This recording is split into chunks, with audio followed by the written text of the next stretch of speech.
Olá, este é o Silvestre Cast, o podcast do Hospital Adventista Silvestre, que fica aqui na região sul do Rio de Janeiro, na zona sul do Rio, no bairro Cosme Velho. Aqui no Rio de Janeiro a gente tem outras duas unidades, que é o Hospital Adventista em Itaboraí e também o Centro Médico Adventista, que fica em Botafogo. Se você quiser conhecer uma de nossas unidades ou até agendar uma consulta ou exame, acesse esse telefone ou mande uma mensagem para o WhatsApp para o 21 30 34 4000 ou acesse o nosso site redesilvestre.com e ali você vai ver todas as especialidades, exames e vai conhecer também um pouco melhor das nossas unidades e pode entrar em contato também com o WhatsApp que fica ali disponível. Para essa conversa de hoje, a gente vai falar sobre um assunto voltado para os idosos, para as pessoas que às vezes têm algum problema que envolve essa questão da mastigação, a passagem segura dos alimentos, e o nome disso é disfagia. Eu não vou explicar muito, porque a gente tem 3 profissionais aqui que vão explicar melhor esse assunto para a gente, e eu quero agradecer em primeira mão a Marcele Lengruber. Falei certo, Marcele? Seu sobrenome não é muito fácil de falar não, viu? Mas a Marcele, ela é fonoaudióloga, vou deixar que ela se apresente melhor, porque ela também cuida de uma equipe aqui do hospital. Temos também a Ivanese Oliveira, que também é fono, né, Ivanese? E temos também a nutricionista, a Adriane dos Santos, que também cuida de toda a equipe de nutrição aqui do hospital, né, Adriane?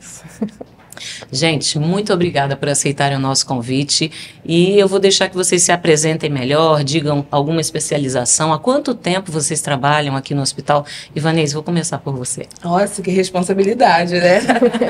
Olá, gente, eu sou Ivanese Oliveira e é um prazer estar aqui para falar de um assunto tão importante, né? E que a população conhece pouco. Trabalho aqui já há uns 8, 9 anos, mais ou menos, e falar de disfagia sempre é um prazer. Eu sou uma pessoa apaixonada por voz, então sou especialista em voz, mas também amo essa parte de disfagia que as pessoas conhecem pouco, né? Então vai ser um prazer bater esse papo com vocês aqui hoje e esclarecer algumas dúvidas, né? Já está com a gente há bastante tempo, hein? Bastante tempo. Que bacana. Marcele, fala pra gente um pouco das suas especialidades, há quanto tempo que você está aqui, o que você cuida aqui no hospital? Eu sou fonoaudióloga, eu sou especialista em geriatria e sou mestre em tecnologias na área da saúde. E aqui no hospital eu trabalho com a equipe multidisciplinar, fonoaudiólogos, psicólogos, assistente social e fisioterapeutas. Dou uma cuidada desse pessoal. A equipe multi, né? A equipe multidisciplinar da área mais assistencial, porque a nutrição faz parte da equipe multi, mas eles estão em outro departamento, entendeu? Okay. A gente trabalha junto. E você já está aqui no hospital também há algum tempo, né, Marcelo? Como fonoaudióloga, eu estou aqui há 18 anos. Faz um tempinho, hein? Faz um tempinho. É o dobro aqui da Ivaneide, né? Desculpa, Ivanese. Ivanese, eu vou acertar. Ivanese teve o prazer de ser estagiária aqui no hospital. Na formação dela, foi minha estagiária. Olha, que legal. E depois ela veio integrar nossa equipe. Que bom, que bom. Bom, Adriane, se apresente melhor então pra gente. Bom, é um prazer. Meu nome é Adriane dos Santos, sou nutricionista. Estou aqui no hospital há 14 anos. Já tem um tempinho, inclusive o Hospital Silvestre foi o meu primeiro emprego, né? Então foi uma grande oportunidade aqui no hospital.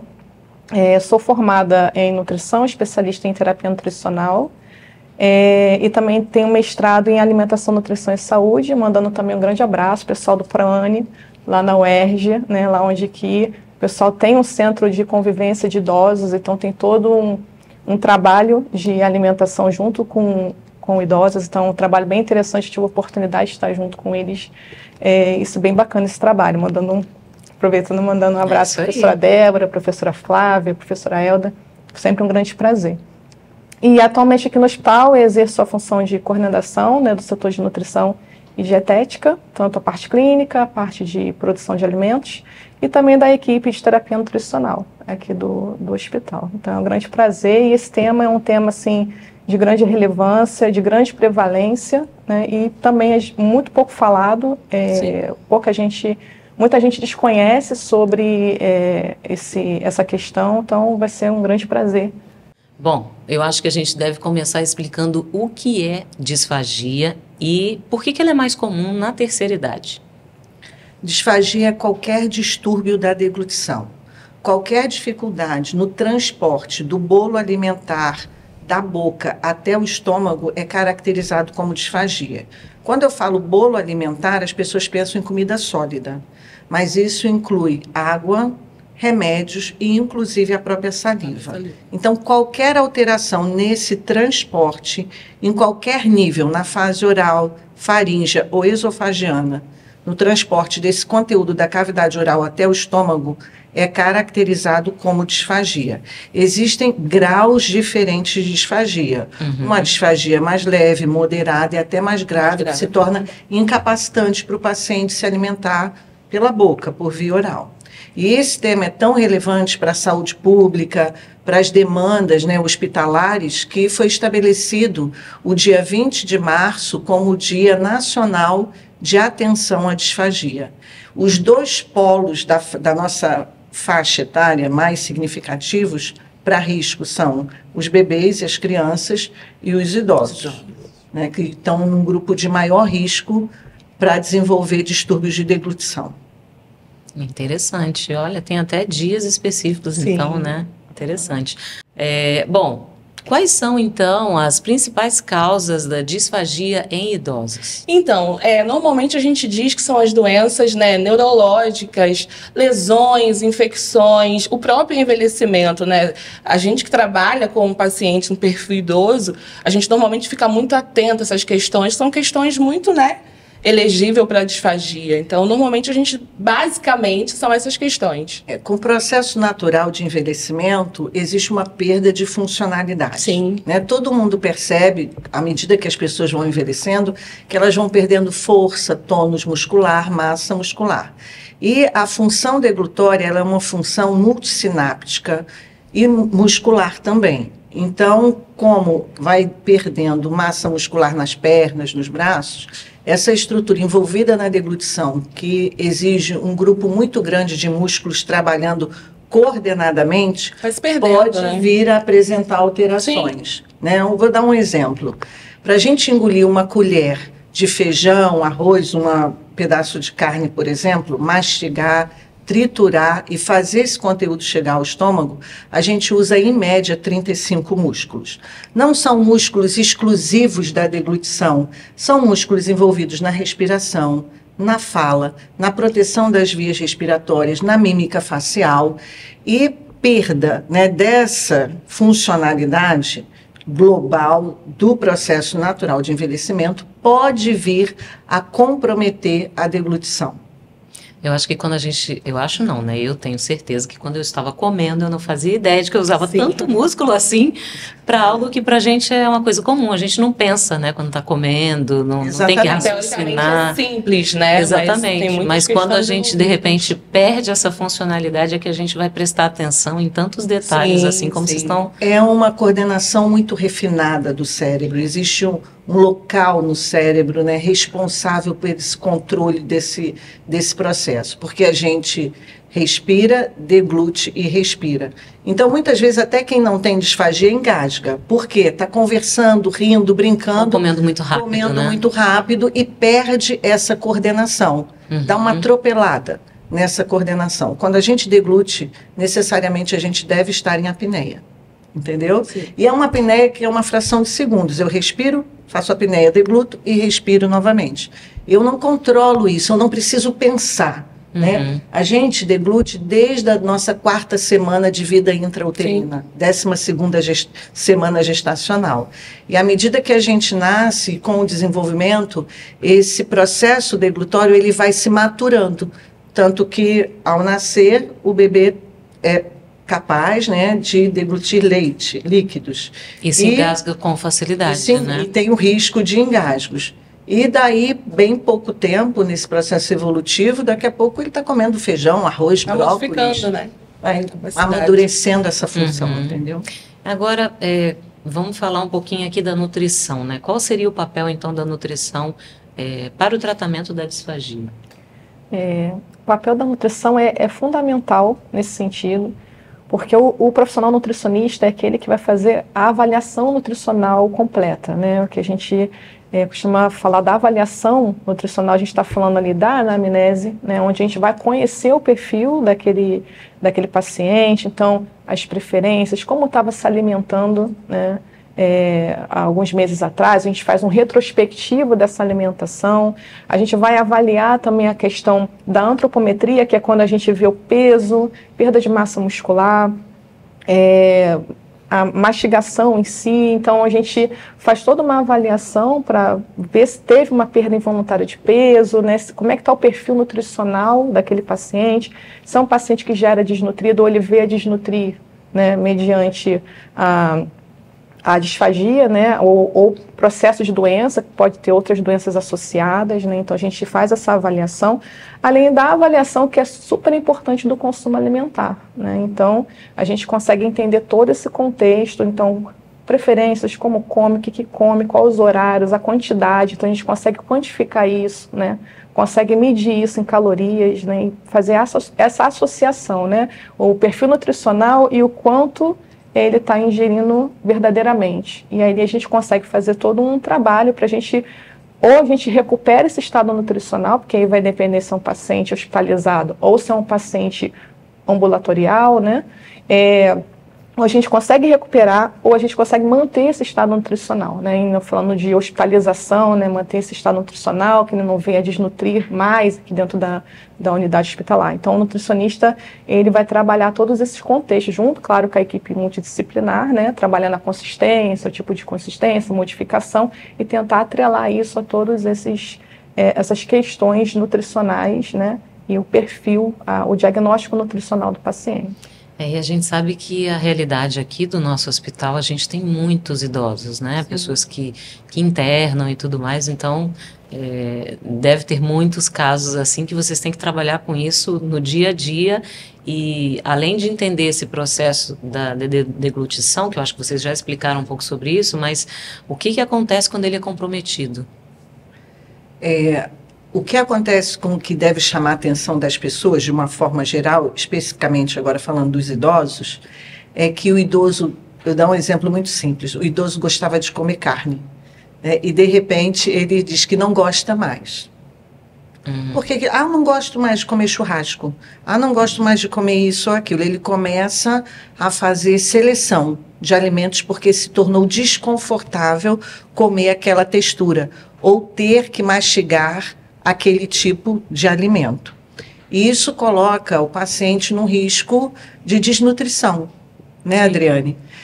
A gente recebe aqui, às vezes, pacientes que são bem cuidados pelas suas famílias, mas estão desnutridos, porque eles começam a selecionar muitos alimentos. Eles começam a reduzir o volume. Comia tanto de volume e agora vai reduzindo aos poucos e começa a comer muito lanche, essas coisas mais fáceis, biscoito e tal, doces, tem um tropismo, o idoso tem um tropismo, né, por doce, por causa das papilas gustativas que também envelhecem. Então, são muitos fatores envolvidos. E aí, quando esse processo não recebe a atenção necessária logo no início, ele tende a evoluir. E o idoso, mesmo tendo acesso a alimentos saudáveis, a uma quantidade boa de alimentos, ele pode chegar à unidade hospitalar desnutrido. Sim. Né, Ivanise? É comum a gente, né, Adriane, ver aqui idosos até robustos, e quando você vai fazer a avaliação, ele tem desnutrição, ele tem sarcopenia, que é a redução da massa muscular, da força, né, da força muscular. Esse comprometimento. Mas ele come bem, ele só come o que ele quer, o que ele seleciona. E ele acaba comendo muito o que é mais fácil para ele naquele momento, né? Entendeu? Muito carboidrato, reduz muito a ingesta de proteína. E isso é complicado até para a família, às vezes, ter esse entendimento. Às vezes, quando a família percebe, né, essa questão, já chega num estado assim, né? E a desnutrição ela pode ser silenciosa, no fato que você não está observando naquele momento que ele está efetivamente perdendo massa muscular, né? Ele está cheinho, ele come, mas eu não sei o quanto que ele come, se aquilo é suficiente, né? Então, aquele olhar diferenciado que a gente precisa ter naquele momento em casa, né, cuidando. E às vezes o familiar ele não tem essa percepção de que está acontecendo. Principalmente se for um idoso que já tinha uma robustez, que já tinha um peso mais acima, né? Era mais sobrepeso, obeso, e de repente você não consegue observar isso de uma forma, ou ele já era desnutrido, adaptado, já era magrinho, sempre foi, né? Então ele já foi sempre assim, já sempre comeu pouco, né? Isso está comendo, então se está comendo tá tudo ok. Associado a isso um quadro de sonolência, né? Ele só vai dormir um pouquinho, ele é assim mesmo, ele dorme mais, né? Então esses sinais de alerta, né, que a gente começa a perceber, se o familiar não perceber, daqui a pouco já está migrando para uma desnutrição mais grave, né? Perda de nível de consciência. E uma coisa que vale a pena ressaltar também é a diminuição na ingesta de líquidos. Sim. Porque a coisa mais fácil do idoso engasgar é com água. Não tem sabor, não tem textura, não tem cheiro, então não recebe uma estimulação sensorial, por exemplo, que um suco grosso dá. E aí ele também deixa de beber água. E é super comum o idoso desidratar, e desidrata muito rápido. Sim. Entendeu? Especialmente no verão, etc. Eu acho que aí entram os desafios nutricionais com esses idosos que têm a disfagia, né, Adriane? Então, quais seriam esses desafios? Olha, os principais desafios, no meu entender, é a adaptação. Por quê? Ele está acostumado, né, ter um tipo de alimentação e, de repente, você começa a entrar num contexto de modificações. Então, eu comia minha carne na textura normal, meu frango, meu peixe, meu macarrão, meu arroz, e de repente aquele arroz não é mais o arroz inteiro, já é aquele arroz soltinho, né? Liquidificado, mais papinha, né? Daqui a pouco não é mais aquela sopa que eu gostava de comer, que vinha tudo, né? Todos os alimentos, os legumes inteiros, a proteína inteira, agora eu vou ter que liquidificar. Aquela sopa batidinha, né? E às vezes a resistência não é só do paciente, né? A própria família. Sim. Né? Não, mas o paciente comia de tudo. Como que vai comer agora essa papinha, né? Como que vai mudar essa consistência? Então, eu estou dentro de um contexto, um conceito alimentar, e daqui a pouco eu tenho que modificar reconfigurar, né? Uma reconfiguração. E às vezes tem que envolver a família. E às vezes não. Sempre tem que envolver a família, no caso dos idosos, né? Porque a família muitas vezes é que vai preparar esse alimento, é que vai fazer as compras da casa. Então, se não muda o entorno, o paciente vai continuar comendo na textura que não é mais segura para ele, aumenta demais o risco de broncoaspiração, que pode levar, né, a outras consequências, agravos à saúde do paciente. Uau! É bastante detalhe, né, para perceber e para ficar atento. Então, as famílias e amigos, enfim, tem que prestar atenção em tudo, né? Sim, que aí vem as pneumonias, infecções urinárias, pneumonia de repetição, não como mais isso, a frustração, isso envolve até um aspecto social. Sim. A gente tem muitos relatos, né, Ivanese, de idosos que engasgaram no restaurante, junto com outras pessoas à mesa. Aí vem aquela coisa da vergonha, né, teve que fazer manobra, ou então chegou o bombeiro. E aí ele não quer nunca mais sair para comer com os amigos, ele se isola. Não quer comer mais à mesa com outras pessoas, porque toda hora ele se engasga, entendeu? Então acaba que isso gera um comprometimento nessa socialização do idoso. E até às vezes, quando esse paciente chega aqui no hospital pra gente, a gente tem essa dificuldade, né? Exatamente. Porque ele não quer comer, às vezes, nem com a fonoaudióloga, né? Porque ele tem esse relato, nossa, eu comi, eu engasguei, eu passei vergonha, não vou comer. Então a gente tem um trabalho ali para poder reabilitar e conseguir, né, com que esse paciente consiga comer de forma segura, né? Então, é gostoso, mas é bem delicado, né? Nós três compartilhamos disso, porque ela vai fazer a triagem da fonoaudiologia, eu vou e a Adriane, com as colaboradoras nutricionistas, vão fazer as triagens. E a gente pergunta, como o senhor se alimenta? Eu me alimento bem. O senhor come? Eu como de tudo. E aí, fica aquela coisa toda. Né? A gente vai avaliar e ele se engasga com as texturas, se engasga com a água. Então, fica com aquele medo de dizer, vão querer me prender aqui por causa disso. Ainda tem essa fantasia, né? Sim. Bom, além do engasgo, quais são outros sinais de alerta que indicam esse problema da deglutição? A gente pode mencionar a diminuição na ingesta de alimentos, essa seletividade, especialmente com as proteínas, né? E também o emagrecimento do paciente. Perda de peso involuntária. Perda de peso, né? Ele vai começar a perder peso, ele vai começar a selecionar os alimentos. E existem outros fatores, muitas vezes, estão envolvidos, né? Às vezes uma troca de prótese dentária, que é comum no idoso, que pode levar a piorar um quadro de disfagia e um quadro de desnutrição. Agora, como é que a gente pode, então, adaptar essa alimentação desse idoso que já foi diagnosticado, que está com essa disfagia, para garantir uma ingestão adequada de nutrientes sem comprometer essa segurança dele na deglutição? Então, isso é um trabalho conjunto, porque nós temos níveis de disfagia, como a Marcele citou, e aí vai depender muito desse nível. Então, nem sempre é um paciente que vai ter tudo liquidificado, né? Em algum momento a gente vai conseguir trabalhar uma proteína desfiada, moída, a gente consegue adaptar ou só a parte da proteína que vai ser liquidificada, o restante não vai precisar, vai ser amassado. Então, primeiramente a gente tem que fazer essa avaliação, né? Então, e adaptar de acordo com essa primeira avaliação. Então, a gente vai ter que trabalhar ali a complementação dessa alimentação. Então, muitas vezes a gente vai precisar ali aumentar o aporte calórico dessa dieta. E como a gente faz isso, né? Tanto o aporte calórico, o aporte de nutrientes como um todo. Então, a gente está falando aí de proteína, carboidratos, lipídios, vitaminas, sais minerais. Então, a gente vai ter que adequar isso dentro de uma modificação dietética. Que aí, quanto mais a gente fraciona, né, no sentido de vou mudar essa consistência, né, já era inteiro, passa a ser liquidificado, eu vou ter perdas ali de micronutrientes, eu vou ter perdas nutricionais naquele processo, então eu vou ter que o quê? Complementar, né? Então a gente tem algumas estratégias para isso, né? Então a gente consegue trabalhar a suplementação, né, que se é um paciente que a gente consegue 100% da via oral, né, trabalhar com a via oral 100%, a gente consegue trabalhar alguns suplementos orais. Né? E aí a gente tem uma gama de opções dentro do mercado. E até no caso dos suplementos também tem que ser específico para o problema, não pode ser comprimido muito grande ou coisa do tipo, então, né? Por exemplo, suplementos tem em pó, tem líquidos prontos, né? Que a gente pode estar utilizando ali, fazer uma fruta batida com leite e complementar com uma suplementação em pó. Se ele não gosta do sabor do pronto, a gente tem opções sem sabor que a gente também pode colocar na sopa, a gente pode colocar no feijão. O interessante é manter essa qualidade alimentar, e trabalhar as preferências, né? Porque não adianta também a gente montar um planejamento dietético e não trabalhar essas preferências.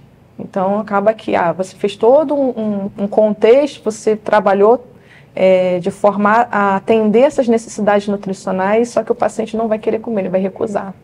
Então, a gente também tem esse complicador, como a gente tem outros complicadores, as patologias pré-existentes, então já é um paciente renal crônico, é um paciente diabético, é um paciente hipertenso. Ou seja, ele já tem algumas limitações alimentares por conta de outra... Sim, faz uso de medicações que interferem no sabor, né? Então a gente tem muitas medicações que ele às vezes acha que a comida está ruim, mas não é a comida, né? É o medicamento que está interferindo no olfato, no paladar, né? Então a gente tem muitos antihipertensivos, né, dessa classe, diuréticos. Então, às vezes o próprio espessante, né? O próprio espessante que a gente vai assim, de guarda-chuva na boca, sabe? Isso pode ser uma consequência da medicação. Entendeu? Então, a gente tem que entender todo esse contexto sem pensar que o planejamento nutricional, ele é de acordo com a individualidade. Então, às vezes, será que é um tipo de... Eu vou ter que restringir tanto aquele alimento ou não? E acaba que muitas famílias têm uma limitação, né? Então, acho que legume é só batata, chuchu e cenoura. Então, a gente vai ter que começar a trabalhar outros sabores, né? Não existe só batata, chuchu e cenoura. Existem outros tipos de legumes, existem outros tipos de verduras, existe uma gama de alimentos que a gente pode trabalhar, de frutas, enfim, de proteínas, e a gente consegue fazer essa complementação, né, de acordo com essa modificação. Dentro dessa variedade de alimentos, existem aqueles que devem ser evitados pelo paciente que tem disfagia, ou aqueles que são mais indicados? Sim, é importante a gente ter essa atenção até com alimentos secos, alimentos com farelos, alimentos com fiapos, né? Isso para um paciente com disfagia é terrível. Então a gente precisa ter essa atenção, esse cuidado, e como a gente está falando muito da família, principalmente, de começar a orientar a família, fazer a família participar e entender, porque a família às vezes tem essa rejeição. Nossa, mas ele comia carne, ele comia farofa, ele comia... Não, a gente precisa evitar... Cenoura ralada. Cenoura ralada, ele ama a cenoura ralada. Então a gente precisa conversar, trazer essa família para perto, para entender que não é só o gostar, é a dificuldade desse paciente broncoaspirar, né, com o alimento dessa consistência. Então é muito importante até essa parceria com a nutrição, que a gente consegue, né, Adriane, conversar com a família, conversar com o paciente, retirar de uma forma que esse paciente não consiga sentir tanto esses alimentos que são tão ruins, né? São os vilões para a disfagia. E eu estava me lembrando aqui de uma pergunta que eu acho que eu nem coloquei aqui, mas vou fazer para vocês. Uma pessoa que desenvolve a disfagia, ela tem como reverter esse quadro ou não? Eu gosto de ressaltar que disfagia não é uma doença. A disfagia vai acontecer sempre em decorrência de algum outro processo. Então, eu tenho uma síndrome parkinsoniana. Eu vou desenvolver um tipo de disfagia que está atrelado à síndrome parkinsoniana. Eu tive um acidente vascular encefálico. A disfagia é uma consequência daquilo. E existe o processo de reabilitação. Entendeu? Então a gente precisa saber que isso não é um diagnóstico fechado. Ele vai ter que para sempre comer naquela consistência ou deixar de consumir coisas que ele gostava. Então o processo de reabilitação, a reabilitação, nós somos reabilitadores, né? Trabalha em função de colocar o paciente num momento de segurança alimentar. Quando a gente fala de segurança alimentar, esse termo é muito usado para várias coisas, a gente não está falando só do que ele consome, é como ele consome. A gente pode dizer também autonomia alimentar, é a capacidade de se alimentar do que é necessário, do que ele gosta, na consistência adequada e no volume suficiente. Então, ele tem autonomia para ficar sem um dispositivo de alimentação, ele vai comer. Ah, mas ele já está comendo, mas ele não está comendo o que precisa. Ele não está comendo no volume que precisa. Ele não está se hidratando o suficiente. Então, isso não são termos cunhados, mas a gente usa, né, para especificar, para as pessoas entenderem que ele já está comendo, mas ele ainda precisa de suporte. Ele precisa de suplementação, ou ele precisa, no caso de uma internação, de uma via alternativa naquele momento. E o trabalho da fonoaudiologia, junto com a nutrição e com todos os outros profissionais envolvidos nesse processo, porque, assim, no caso da hospitalização, nós, fonoaudiólogos, passamos, na maioria das vezes, uma vez por dia. Quem vai dar continuidade a isso? É a enfermagem. Então, por isso que a gente fala, esse é um tópico multidisciplinar. Quem está do lado do paciente as 24 horas do dia é o enfermeiro. Quem vai administrar a medicação, se ela precisar ser macerada, se a água que ele vai ingerir, aquele medicamento, tem que ser espessada, para ele não broncoaspirar e tudo. Então, isso é uma função que a gente não trabalha sozinho. E existe o processo de reabilitação, né? As estruturas musculares envolvidas vão estar sendo trabalhadas, a respiração, essa coordenação, respiração, deglutição, vai ser trabalhado. Não existem só doenças neurológicas que causam, né, disfagia. Um paciente, por exemplo, de DPOC, pela respiração dele ser mais encurtada, ele pode se engasgar justamente porque não faz apneia no momento, na coordenação adequada. Então, multifatorial, né, múltiplos profissionais envolvidos nesse processo. E se a pessoa tiver uma adesão adequada, né, e seguir as orientações, a maioria dos pacientes se reabilitam. Sim, né? A gente tem pacientes, várias faixas etárias, vários passam diagnósticos. por isso, mas conseguem voltar. Passam pelo diagnóstico, sai da internação, vão para um acompanhamento ambulatorial. É uma continuidade, né? Continuidade, esse entendimento. Exatamente. A gente consegue fazer aqui um trabalho de reabilitação, só que muitas das vezes é a continuidade. Né? É o pós, né? Esse pós-internação. É entender e ter esse trabalho fonoaudiológico. O paciente fica desesperado. Eu vou comer só papinha? Não. Se ele tem um trabalho de reabilitação e a gente consegue reabilitar, ele vai modificando essa consistência, talvez para comer até da forma que ele comia antes, né? Entendeu? Então precisa ter esse entendimento desse pós, né? Eu acho que é importante a gente ressaltar a questão da reabilitação, e desmistificar aquelas questões da via alternativa. Sim. Que a gente estava até discutindo essa semana sobre. Porque os familiares ainda têm o temor, né? Tem aquela, nunca mais ele vai voltar a comer. Então, quando a gente fala de via alternativa, a gente está falando do suporte nutricional interal, né? Se for, assim, de um paciente mais crítico, um pós-operatório, parenteral, algumas vezes, ou uma desnutrição muito grave, no qual a gente precisa fazer uma complementação com uma dieta parenteral que é venosa. Alguns momentos é importante a gente utilizar dessa ferramenta. E aquele paciente que teve um rebaixamento de nível de consciência, né, o risco de broncoaspiração é maior, dependendo da patologia, a gente vai iniciar um suporte interal. Muitos familiares têm essa sensação de que ele não vai voltar mais a comer, né? Fica aquele ponto de interrogação, né? E agora? Então, assim, muitos pacientes retomam, né, a via oral de uma forma a grande maioria, salvo alguns casos muito Sim. específicos, no qual a gente vai ter que seguir para uma gastrostomia, né, que é para uma via alternativa de longo prazo, e a gente consegue trabalhar isso. Então, junto com a fono, né, nutrição fono, vai avaliando, a gente aumenta essa consistência, diminui um pouquinho da interal, então a gente tem que ter os momentos. A gente chama de desmame, né? Vai desmamando, aumenta a via oral, reduz a interal, até que ele consiga se manter. A gente vai trabalhando os momentos certos para quê? Por que tudo isso, né? Porque a gente sabe que a perda de peso intra-hospitalar ela é muito mais rápida, né? E aí, concomitantemente, a isso vai debilitar mais tempo de internação, né, mais dificuldade que esse paciente vai ter, vai abrir mais lesões. Né? E fora que esse paciente está internado aqui não é por causa da disfagia, por um exatamente. E aí, se com esse problema da disfagia não consegue se alimentar corretamente, colocar os nutrientes na quantidade, no volume adequado, a recuperação dele para o outro problema que realmente o trouxe aqui vai se estender por mais tempo. Ouve às vezes aqui, o paciente só está internado porque ele está com uma disfagia, não consegue comer, né? Isso não é 100% verdade. Né? E o que a Adriane falou, o paciente, muitas das vezes, com uma via alternativa de alimentação, é importantíssimo a gente conseguir fazer estímulos gustativos, a gente conseguir fazer oferta. Não quer dizer que esse paciente vai comer naquele momento, mas é importante estimular. Às vezes, com um alimento que esse paciente gosta, um sabor afetivo, uma quantidade pequena. Simples, né? Toda vez que a gente fala de algum assunto que envolve idoso, não tem como eu me lembro da minha avózinha, né, que já está lá com 102 aninhos.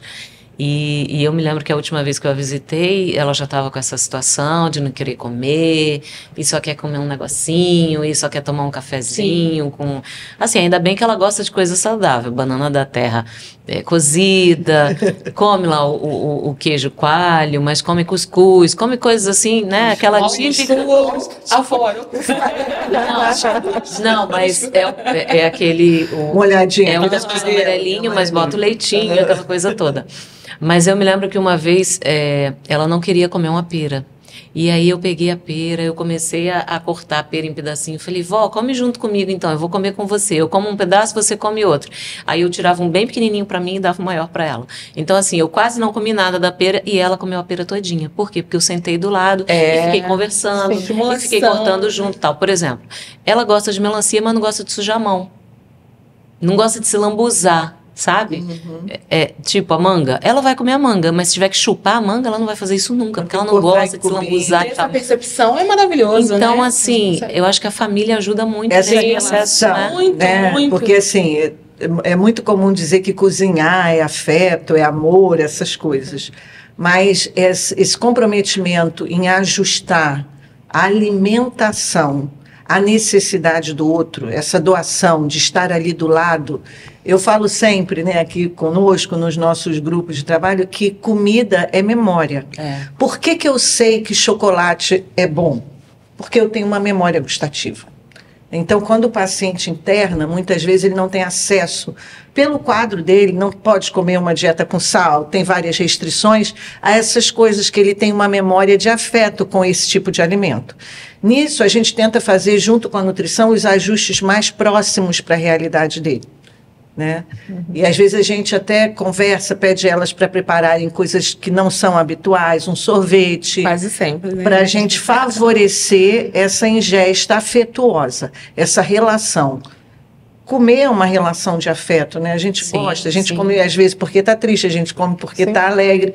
Então envolve muita coisa. E quando precisa, né, que a família se envolva nesse processo, para que o idoso se mantenha nutrido, para que ele tenha menos internações. Nos nossos grupos de estudo que a gente tem aqui da MTN no hospital, que é comandado aí pela Adriane, a gente percebe, isso é um dado, de que o idoso desnutrido, ele interna com mais frequência. Sim. O idoso desnutrido, ele tem mais comorbidades.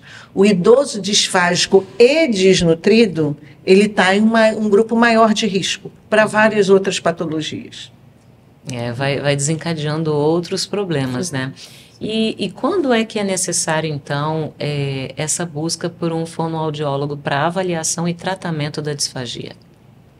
A gente está falando aqui muito da família, né? É importantíssimo, a gente vai ressaltar novamente. O paciente, muitas das vezes, que começa a ter essa questão da disfagia, às vezes ele começa a ter engasgos, até, né, dormindo com a própria saliva. Então, nós falamos aqui, às vezes, uma alimentação com dificuldade para deglutir, esse bolo alimentar muito parado na boca, tosse ao se alimentar, pigarros. Uma demora excessiva para fazer a refeição seria também? São várias questões que a gente precisa ficar atento, né?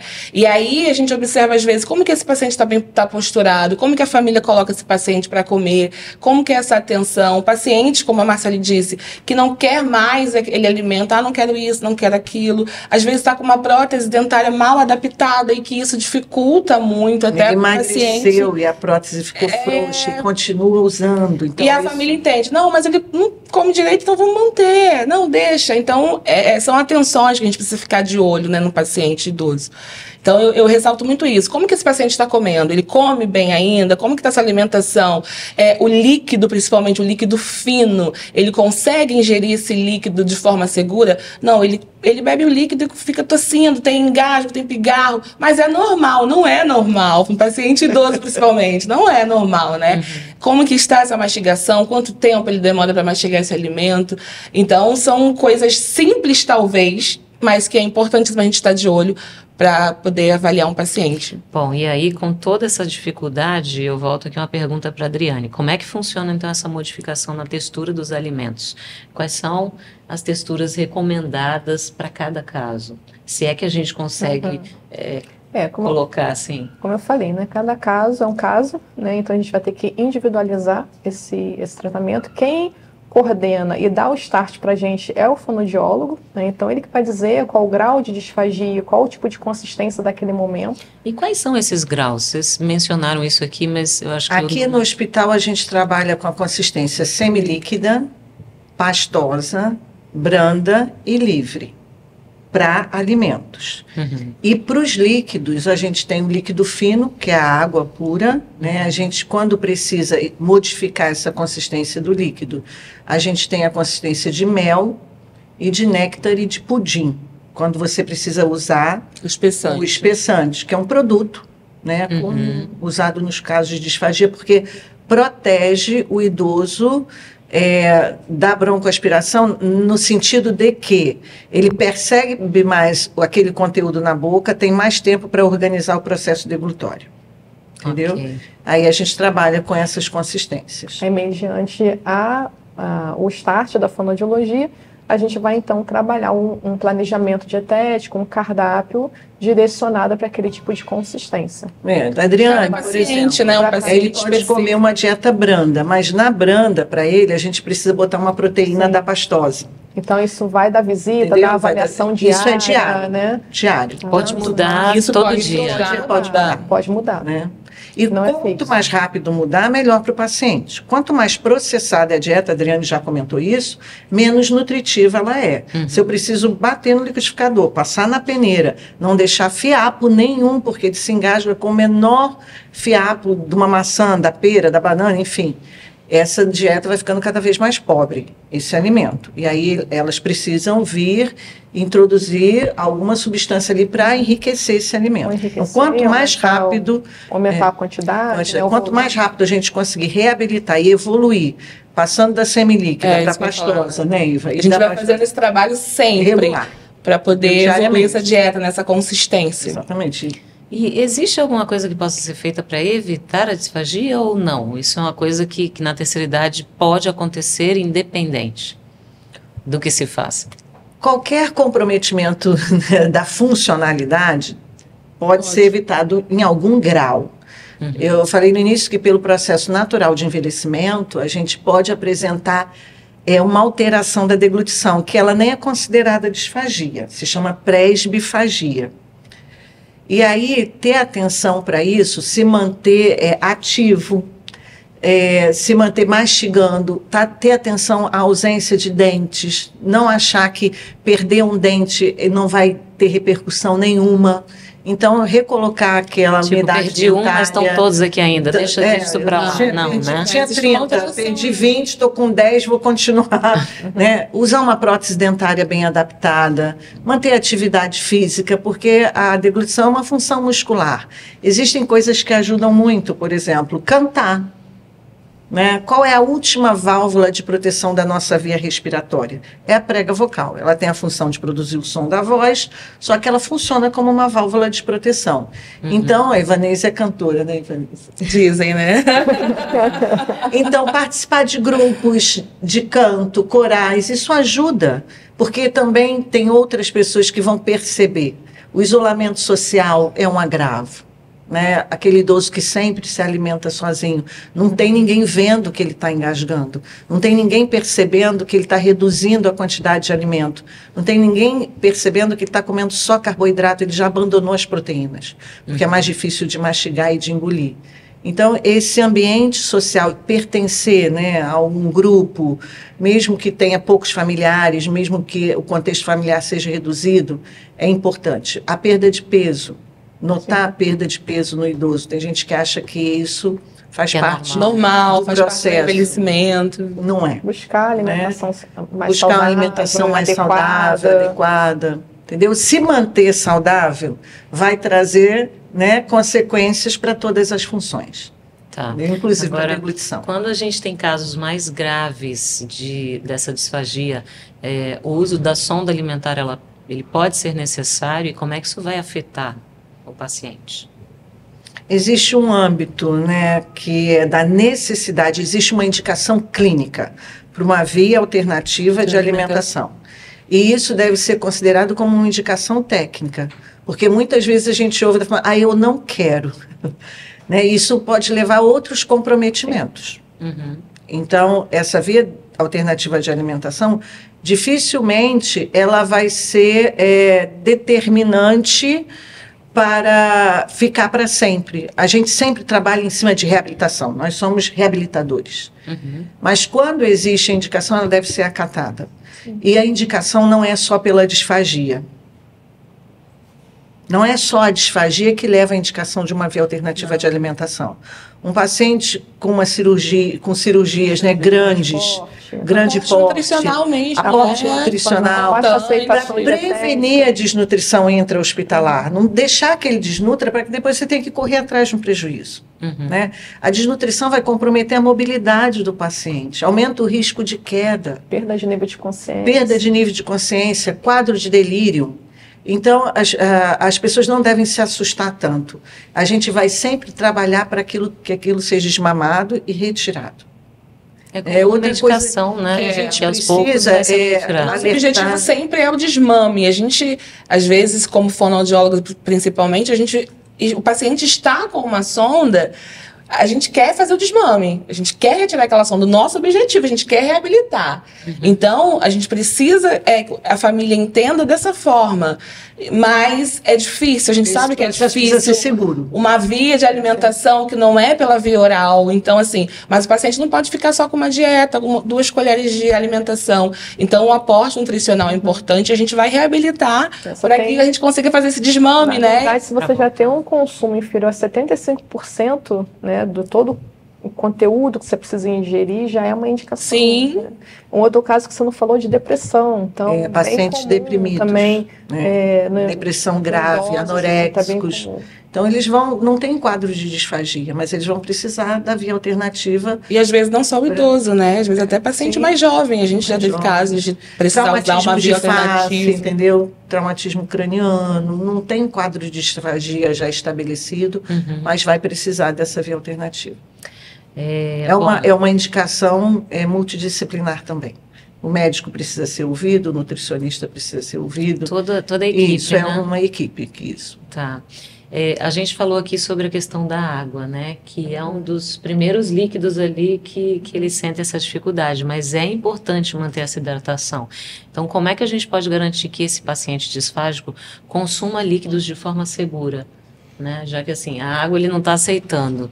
E aí, como é que a gente faz para ele ingerir líquidos se ainda não está usando sonda, se for o caso? Sim. Ou até, não sei, né, soro, alguma coisa assim. Então, a gente tem a alternativa, como a Ivanese já citou, né, que é o uso do espessante. Então, a gente tem a alternativa de mercado, onde a gente pode colocar aquele pozinho, mistura na água, né? Então, a gente vai dar colheradas, né? Eu acho que uma coisa importante, que a Marcélia não citou, mas ela vai falar bem sobre, quando a gente vê o familiar dando líquido pela seringa, ou a alimentação via seringa. Então, assim, a hidratação, a gente já sabe que pelo próprio envelhecimento, o idoso já tem, é normal não beber muito líquido, já tem essa tendência. Mas quando a gente fala de um idoso disfágico, a gente vai ter que trabalhar essa questão do uso do espessante, e não só na água, né? Então a gente vai trabalhar sucos de fruta, né? Outros tipos de líquido, de sopas, né? Para diversificar. Né? Senão a gente fica dentro só de um parâmetro, só água. Esse espessante, a gente pode hidratar de outras formas. E eu estou perguntando porque assim, eu estou numa linha agora de zero glúten e eu comecei a fazer pão sem glúten. E aí tem alguns espessantes que a gente usa para fazer esse lugar do glúten na massa, psyllium, goma xantana, né, que são espessantes naturais. Esses espessantes utilizados na alimentação deles têm base nesses alimentos também? Tem marcas e a gente pode... Mas não é esse tipo de espessante. Mas não é esse tipo. Espessante que a gente Ou seja, quem estiver nos ouvindo, por favor, não vai tacar psyllium na comida. É um amido modificado, é industrializado pela indústria farmacêutica, né? E tem uma medida. Quando eu quero, numa medida, uma consistência de mel para o líquido, eu uso um volume. Se eu preciso de néctar mais grosso ou de uma consistência tipo um pudim, é outro tipo de espessante. Como a Adriane levantou a questão da seringa, nós precisamos falar disso. Porque às vezes chegam pacientes na emergência com quadros de broncoaspiração muito graves, que são alimentados em casa com seringa e são hidratados com seringa. A gente precisa saber que o processo de deglutição, ele começa quando eu vejo o alimento que eu vou comer. Né? Aquele estímulo visual aciona determinada área do meu cérebro. E a organização da deglutição, ela começa a partir do lábio. Eu tenho mecanoceptores que levam, através da via eferente, informações para o meu córtex cerebral para preparar a estrutura para deglutir. No idoso, que tem um quadro demencial, tem uma doença neurodegenerativa, esse estímulo precisa ser, inclusive, mais intenso. Então, se eu aspiro numa seringa um conteúdo, uma sopa, um suco, água, o que for, injeto dentro da boca do paciente, eu já estou pulando etapas de organização da deglutição. Fora que a pressão do êmbolo da seringa vai jogar aquele alimento, muitas vezes, na orofaringe. Eu já pulei uma outra etapa da deglutição. E eu potencializo em muito o risco desse paciente broncoaspirar. A broncoaspiração é um evento grave. Isso precisa ser ressaltado. Então, qual é a recomendação? Mas ele não bebe, mas ele não come. Ofertar com a colher. E a gente sempre, quando treina aqui os familiares, né, para ir para casa com esses pacientes, dá uma pressionada com a língua, com a colher no lábio do paciente, com a ponta da colher na língua, para despertar esse estímulo né? Como eu falei, a deglutição é uma função multissináptica. São várias sinapses acontecendo ao mesmo tempo para preparar toda essa estrutura para proteger a via respiratória e conduzir o bolo alimentar. Então, a gente precisa chamar atenção para isso. Parece absurdo eu falar aqui, mas existe pacientes que chegam na emergência do hospital acompanhados de suas mamadeiras. Eu ia falar isso agora, da mamadeira. Né? Isso é indigno. A gente não pode nutrir, pensar que está nutrindo o idoso, alimentando o idoso com mamadeira e com seringa. Isso não é recomendado. Então, procure um profissional. Está muito difícil, procure um profissional para te ajudar. Né? Um médico geriatra, um enfermeiro especialista em geriatria, um fonoaudiólogo, o nutricionista vai contribuir muito. E está cada vez mais trabalho. comum, né? Então a gente fica muito assustado com isso. Eu nem sabia disso, gente. Para mim está sendo assim uma notícia alarmante até. E a gente às vezes orienta esse paciente, esse familiar, e a gente ainda chega no quarto, no período de internação, a gente ainda encontra essa mamadeira escondida. A gente recolhe. E o familiar, o cuidador. Entendeu? Primeiro porque tem a questão da higienização dentro do hospital, né? Vários fatores de contaminação, vários fatores envolvidos. E no domicílio, isso é totalmente contraindicado. A participação, né, dona? Entendeu? Gente, mamadeira é para beber, né? Vamos colocar tem assim. Tem paciente que toma cerveja na mamadeira, desfaz. Então isso é muito grave. Nossa. O paciente não levanta para pegar bebida alcoólica, ele não coloca dentro da mamadeira, mas ele gosta. Vamos combinar que nesse momento, se ele está nesse estágio de evolução de alguma doença, isso é muito complicado. Né? A gente tem que trabalhar muito isso. A educação da família, né? Esse comprometimento do cuidador. Às vezes o paciente mora somente com cuidadores. A gente não está acusando aqui ninguém, nem fazendo juízo de valor nenhum. Mas a gente trabalha mesmo, né? Quem vai a assistir. segurança do paciente. E perpassa por todas essas questões, entendeu? Uau. Outras estratégias podem ser utilizadas, só complementando, a monotonia alimentar, né? Então a gente pode trabalhar outras estratégias, uma louça diferenciada, não precisa misturar tudo. Se é um purê, né? Vou misturar o purê de batata com o purê de inhame, tudo com dentro da carne mesma processada. A gente precisa fazer aquele sopão, a gente pode separar numa louça diferenciada, onde ele consiga visualizar uma estética. Aquele elemento, esse estímulo é sempre importante, o né? cheiro de cada alimento.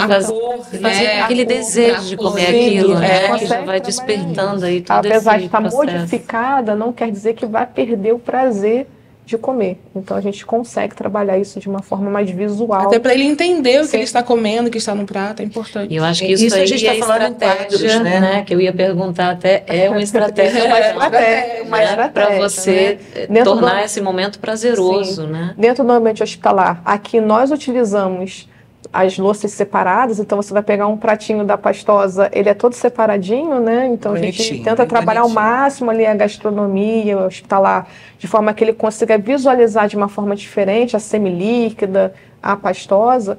E em casa também a gente pode seguir o mesmo princípio, né? Para que ele não perca, né, essa oportunidade, o prazer de estar com a sua família, de sentar à mesa, né, e conseguir visualizar aquele alimento. Então, e isso a gente está falando para quadros de disfagia mais graves, né? Quadros mais leves, outros ajustes são pertinentes e mais fáceis de serem feitos. Não sei se vocês já falaram sobre isso, mas quais seriam então as principais dificuldades nesse tratamento da disfagia e como superar isso? A gente precisa primeiro do comprometimento do paciente, se ele tiver condições para isso, e se ele não tiver, de quem cuida desse paciente, né? Seguir a orientação. Acho que o mais difícil é isso. O mais difícil seguir é a orientação. Isso acontece dentro do hospital, muito corriqueiramente. Vai a dieta do paciente em determinada consistência e vai a dieta do acompanhante na bandeja dele separado. Quando a copeira entrega, ela fala, essa dieta é do paciente, está com uma placa lá com o nome do paciente, uma etiqueta gigante. E aí quando a gente volta, eu dei o meu pudim para ele, o paciente não podia comer pudim, ele não podia comer aquela consistência, ele não podia comer aquele alimento. A gente não está falando nem do risco da deglutição em si. Então essa consciência de que aquilo foi indicado por profissionais devidamente qualificados. Precisa ter uma aderência a isso. A gente não vai deixar ninguém comendo comida toda batida, sem causa e sem indicação, porque a gente deseja aquilo. Isso não existe. A gente quer evoluir, sempre. Né? Primeiro é a adesão, a compreensão e ter uma consciência da gravidade, da comorbidade, do risco que aquele paciente está sendo submetido quando isso não é seguido. E a gente precisa também que as pessoas cheguem e falem, olha, eu não entendi a explicação, a gente está aqui para cooperar. Né? Às vezes a pessoa fala, a gente chegou com pneumonia aspirativa. Está usando o espessante? Sempre. Estou usando o espessante. Então, me mostra como você está usando o espessante. Aí pega o sachê de espessante e joga em cima da comida igual sal, assim. Não vai cumprir o papel dele, né? Então, isso é uma coisa que nós, profissionais, devemos nos policiar também. Quando eu dou uma orientação de alta, eu preciso me certificar de que o acompanhante ou o paciente entendeu exatamente o que precisa ser compreendido. Né? Isso é um exercício de comunicação. Eu preciso... Então, me explica o que você entendeu do que eu te Porque falei. senão esse paciente recebe alta e aí vai chegar em casa, vão fazer tudo errado, daqui a pouco ele está de volta no hospital. E é muito Ele comum, volta, é muito comum aqui. A gente já recebeu pacientes de receber alta num dia e 2 dias depois está de volta. Né? Que não está Com seguindo aspiração as pulmonar, orientações. com aspiração Exatamente. pulmonar. Então, nem sempre não é porque ele não quis, é porque ele não entendeu. Então, existe uma parcela de responsabilidade, nós, profissionais, de evoluirmos no nosso processo de comunicação, usar um termo que seja acessível para aquela pessoa, no nível de escolaridade dele, no nível de compreensão dele, e nos certificarmos de que ele entendeu a importância, a relevância e o processo. Sim. Né? Me explica disso que eu te falei, me explica o que você entendeu e me mostra como que você vai fazer em casa. Isso entra a suplementação também. Sim, a suplementação muitas vezes também. a suplementação ela é líquida, pronta para consumo, e aí fica na geladeira, porque às vezes teve uma dúvida. Se era para tomar no horário X, passou do horário, eu não vou ofertar porque passou do horário, mas ele não foi aberto em nenhum momento. Né? Então a gente fala, não, você pode ofertar, pode utilizar, né? Qualquer horário, né? Desde que ele consuma aquele suplemento. Então tem esse entendimento também. E isso passa pela medicação, pela receita, sabor, né? Quero trocar o sabor, esse sabor não está palatável para mim. A gente também esse feedback sempre é importante, né, Adriane? É importante, né? Do familiar. Nessa parte de suplementação, Adriane, qual é a forma correta, então, de utilização dessa suplementação? Em que caso tem que entrar a suplementação?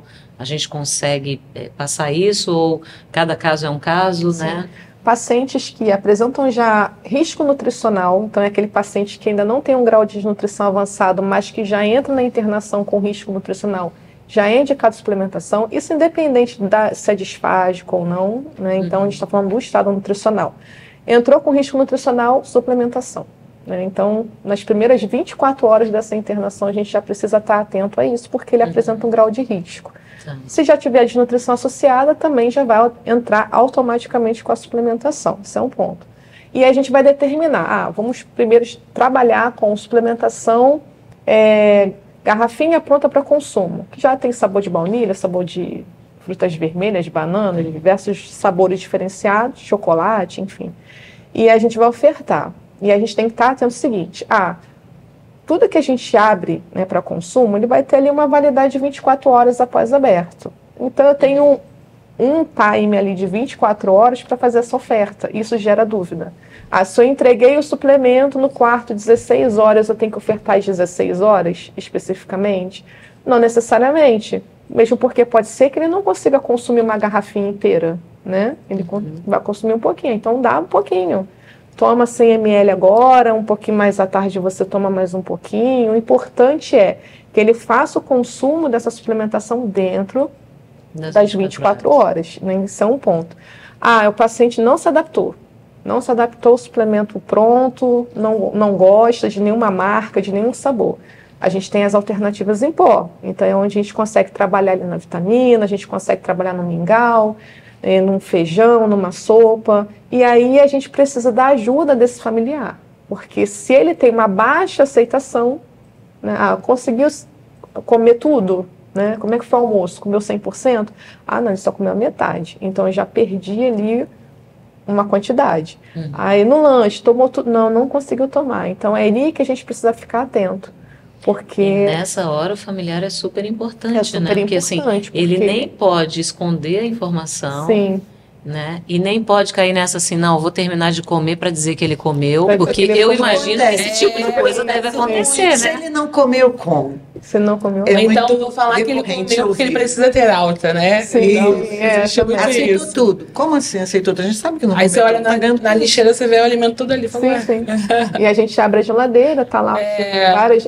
Não traz hoje. Aí tem a seguinte frase: não precisa trazer hoje não, porque já tem 4 na geladeira. Você como tem 4? A nutricionista achando que o paciente... O nutricionista não houve o rompimento de lacre e a gente vai pela validade do produto. Então aí tudo bem. Se eu encontro 4 suplementos na geladeira e estão todos fechados... Ok. Mas ela estava considerando que ele estava recebendo, entendeu? Isso dentro de um cálculo dietético diário, né? Eu estou considerando que ele está tomando. Se eu chegar, tu comeu tudo? Comi 100%. Né? Então, deixa eu só dar uma olhadinha na geladeira. Mas o suplemento está aqui. Olha a lixeira também. A lixeira. Ou quando alguém toma, né? Eu tomei, ele não quis, eu tomei. Eu quis. Então, a gente tem que ser perspicaz nesse Cada situação que o acompanhante não ajuda o paciente. Gente, como é que a equipe Multi pode contribuir para a reabilitação desse paciente disfágico? A gente trabalha com essa educação, né? Isso chama Literacia em Saúde. Quanto mais informado, quanto mais conhecedor das suas necessidades e responsável por aquilo, existe uma parte que é a responsabilidade da equipe. Existe um outro percentual que é a responsabilidade do paciente, de seguir as orientações, de ter adesão e de informar quando ele não consegue se adequar àquilo. Então, o trabalho primeiro é educativo, né? Essa comunicação afinada, saber se ele está entendendo e traçar as condutas para cada paciente. Eu costumo falar para os meus alunos, aqui entre nós, que não existe cardápio na fonoaudiologia, não existe receita de bolo. Para cada paciente eu vou traçar um plano terapêutico. Eu tenho um lugar onde eu parti e uma meta aonde eu quero chegar. E a gente vai acompanhando isso com reavaliações contínuas, diárias do processo. Não existe problema nenhum em o profissional perceber que aquela conduta terapêutica traçada inicialmente não está sendo adequada, não está dando a resposta que ele esperava para aquele paciente, e ele refazer essa avaliação e partir para uma outra conduta terapêutica. Existem tecnologias para isso, ferramentas de avaliação, escalas para isso. Então, a gente não tem problema nenhum em fazer ajustes na conduta terapêutica. Isso a gente faz o tempo todo. Na área da saúde, isso é feito o tempo todo, entendeu? E a gente precisa da compreensão do familiar, do paciente, dependendo da capacidade dele para isso, dessa adesão e desse nível de confiança. O profissional, ele está ali para prestar uma assistência adequada. Se a família não confia, ele pode trocar de profissional, é um direito dele. Mas à medida que ele aceita aquele profissional, que ele busca, que ele procura, ele precisa ter uma relação de confiança. E entre a equipe, né, a comunicação, e entre a equipe e a comunicação, né, esse olhar diferenciado da equipe Multi, né, faz toda a diferença. Então é a copeira que vai entregar a dieta, que vai dar esse feedback, não comeu tudo não. Né? Disse que comeu, mas não comeu. Foi tudo pro lixo. Disse que não engasga, mas engasga porque eu vi. É o colaborador da higienização que muitas vezes sinaliza para a Marcele, olha, tossiu, falou para você que não, né? Isso acontece. E ele tossiu. Então, a gente teve um episódio... A cabeceira está muito abaixada. Exatamente. Né? Então, as medidas protetivas, né, que são adotadas. A gente teve um episódio recente, bem interessante, e que a gente chegou a comentar, a equipe Multi comentou, uma paciente que já estava em cuidados paliativos, não sei se a Marcela vai lembrar, e ela queria muito beber uma água tônica. Só que era uma paciente que estava com sonda, toda uma dificuldade, a família queria comprar. A físio estava no quarto atendendo essa paciente, ouviu a família conversando e falou: não oferta essa água tônica, eu vou procurar fono. E ela começou, mandou chamar no som, ligou, e a gente subiu correndo para saber o que estava acontecendo. E ela falou, a paciente quer muito beber água tônica, a família comprou, mas vai lá, porque ela vai se engasgar. E aí eu conversei com a equipe médica, né? Eu cheguei a conversar com a nutrição, não, Iva, ok. A gente conseguiu colocar o espessante nessa água tônica. Essa paciente bebeu água tônica, sim, mas foi tão prazeroso para essa paciente, numa consistência adequada. A família chorava, as filhas choravam. E essa paciente faleceu logo depois, mas foi muito prazeroso. O desejo dela foi atendido. O Então a gente olhar faz da isso. fisioterapeuta, né? Essa sensibilidade, o olhar, não espera um pouco, que ela pode broncoaspirar, ela porque pode não era com engasgar. ela aquilo, não era né? com ela, mas ela estava Mas a ali, gente trabalha procurou uma fonoaudióloga, a gente foi lá, conseguiu avaliar essa paciente e ofertar o que a paciente queria de forma segura. Então, assim, depois ela até falava no corredor, chama a fono, quero agradecer, nossa, fiz. Então, isso não tem valor que pague, assim, é muito prazeroso, né? Você É conseguir realizar um sonho da pessoa de Sim, tomar, de sim. comer alguma determinada Uma coisa tão que ela não simples está pra gente, às podendo, vezes, mas né? que com ajuste assim, vocês o conseguem. espessante, consistência. ele não é só para água, a gente pode espessar qualquer coisa. Né? Se o alimento for mais ácido, o líquido for mais ácido, você precisa de um volume maior de espessante. Menos ácido, espessa com mais facilidade. Então, o desejo é tomar determinado refrigerante, bebida industrializada, então a gente coloca espessante. A gente só precisa estar ciente de gerenciar aquilo ali. O risco da disfagia, o risco da broncoaspiração, ele vai sempre existir. Então, o nosso papel da desnutrição, né, o nosso papel dentro do hospital é gerenciar esse risco, para que a melhor proposta seja realizada para aquele paciente. Então, a gente trabalha aqui com riscos o tempo todo. O nosso trabalho é gerenciar, por isso que existe protocolo, existem barreiras de segurança, existem... eu quero dormir com a minha cama reta, porque na minha casa eu durmo com a minha cama reta.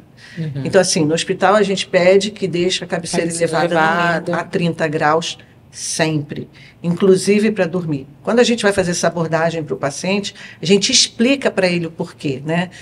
Muito menos tempo em pé ou sem andar, a peristalse diminui, aquele alimento vai ficar mais tempo parado no estômago, por isso que às vezes não tem apetite. Deita com a cabeça reta, pode fazer um refluxo broncoaspirar, aquele refluxo na véspera da alta. Às vezes até mesmo ofertando a dieta, né? O paciente totalmente deitado, né? Ali. Então a gente pede, bota determinada postura, 90 graus, 60 graus, permanece 30, 40 minutos assim, tudo tem um porquê.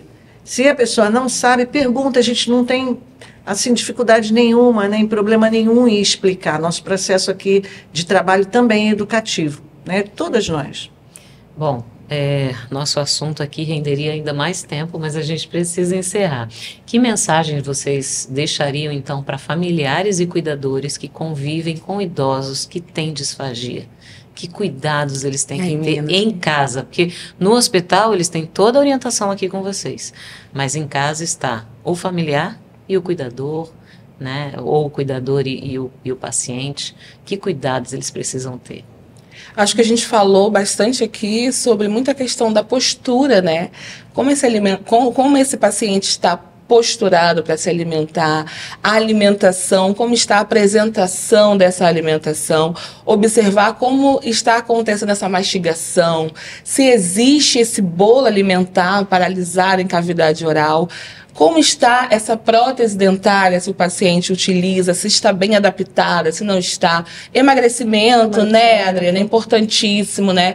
Então, são algumas questões básicas, mas que eu acho que é muito importante, elas também vão falar, né, as meninas? Isolamento, abaixamento de nível, todos os sinais. Acho Sim. que é um resumo de tudo aquilo que a gente trouxe, né? Então, sinais, sintomas, então aí entra essa questão de não quero mais comer junto.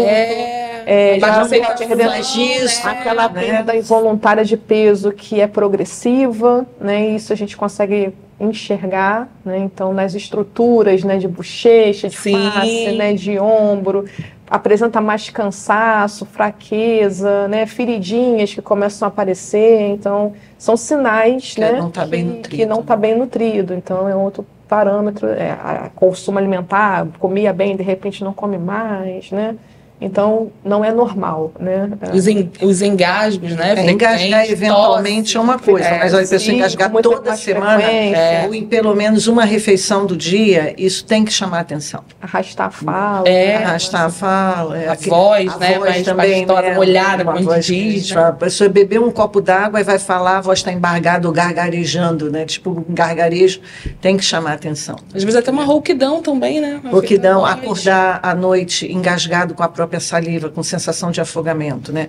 Porque é importante a gente ressaltar que a saliva a gente engole sem, deglute sem perceber, né? Então a gente produz o tempo todo, a gente produz uma pessoa bem hidratada quase 2.000 ml de saliva por dia.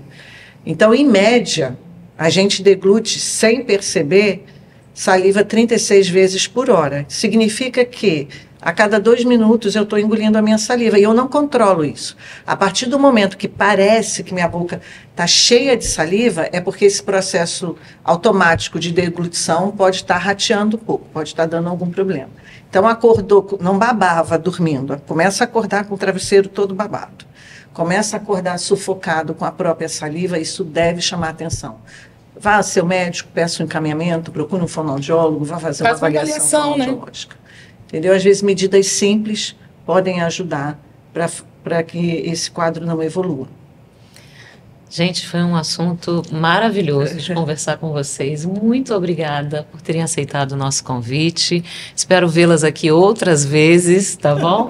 E a gente agradece também a você que esteve com a gente aqui durante todo esse tempo. Se quiser deixar, de repente, alguma pergunta, se você ficou com alguma dúvida, coloca aqui nos comentários, tá?